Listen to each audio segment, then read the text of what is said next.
Hi everyone, my name's Simon Hi, my name's Cara. and we are the Polytherapists, and we just want to give you a really brief outline of what we do, how we met. And so I'm going to quasi interview Cara so she can introduce herself, and she'll do the same for me. But first, we met at the College of Craniosacral Therapy, where we are tutors. So we train people to become therapists. And I think right at the beginning, we had this feeling of like we wanted to involve people in their own processes a little bit more actively. So another way to say that, I guess, would be to empower people using their own brains, nervous system, souls, everything, all parts of themselves, to really start to essentially be their own therapists, be their own best friend, and really help themselves to release themselves, their stuff that blocks them, in order to hold that for other people and to improve the quality of their lives, really. So I guess over the last couple of years, we've been talking about it. We've been encouraging students to do that. And then over lockdown, it was just, this is the time. This is the time for this new baby to begin to flourish. So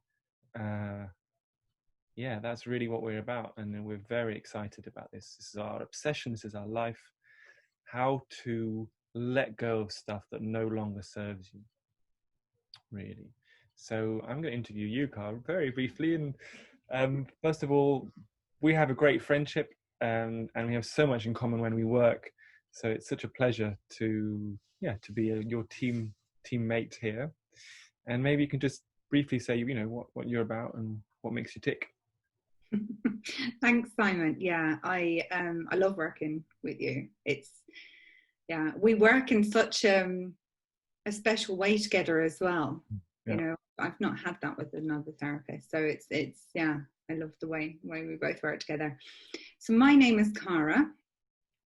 I am a multidisciplinary therapist. I had a complete and utter career change in 2012, and that's what brought me into becoming a therapist.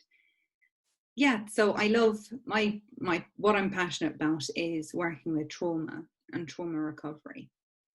And I just find it fascinating. I love being able to see my patients come out the other side of their traumas and recover from them and live their lives potentially for the first time in their lives. And it's always an honor for me to be part of that process with them.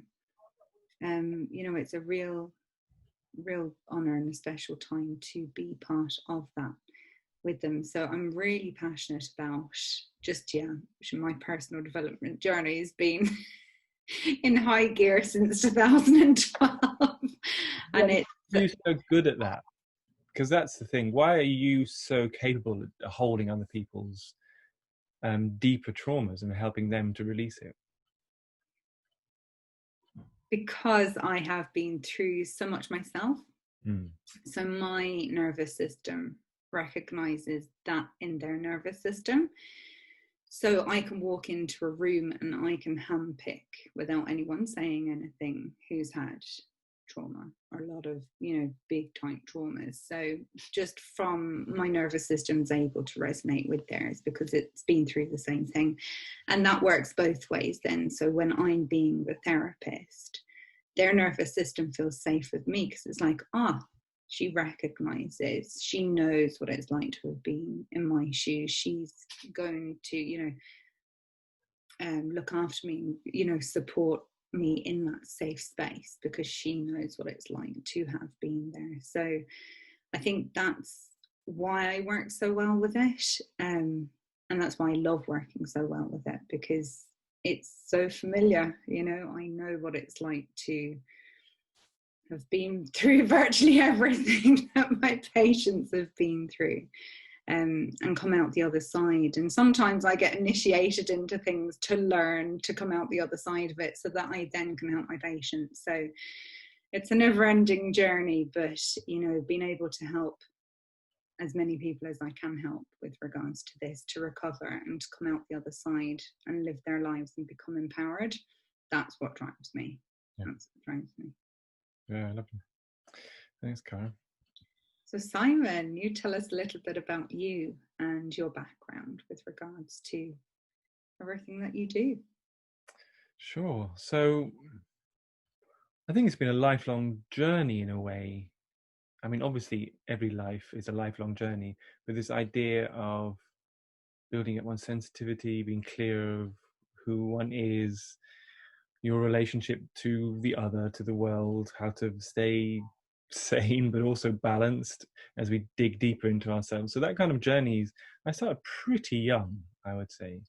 I was out in ashrams in my kind of mid-20s, meditation, yoga. Then I met my qigong teacher and dived into that journey of my qigong, very strong form of qigong that opens up your energy systems in a way that's pretty powerful, and so heightens your sensitivity massively quite quickly. And of course then you have to deal with that to find the resilience, the robustness in one's system. So that was where I think I started to get this real interest, and probably I should say obsession, with this idea of, as we open up, as we deepen our experience, the robustness and the resilience has to come up with that.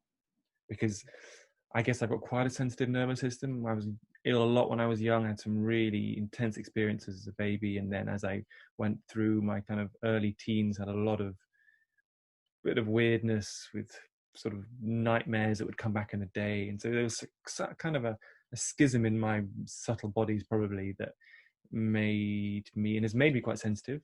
So that robustness and resilience has become really important and continues to deepen, actually. I think that's my passion more than anything now, as I come in, or as we talk with polytherapists, my own practice with patients and my own practice with myself and colleagues and friends, is this thing about embodiment, bringing people into their own strength so they can hold what comes up. Yeah, it's a real passion of mine, and to bring that to others is at least at the moment, and probably for the foreseeable future, my calling, because it's so vital. Everything that comes up obviously is an invitation for change, wholeness and healing, but if we can't land that on a strong energy system, a balanced nervous system, it's just not going to happen. So that's really what I'm about. And polytherapists is partly due to that, right? That's what we're about as well, in different ways. Trauma, capital T trauma, small trauma, whatever that is, it'll discombobulate you, throw you off your center, and you'll become more reactive, etc., etc. So yeah, that's me. Thank you for sharing. Alrighty.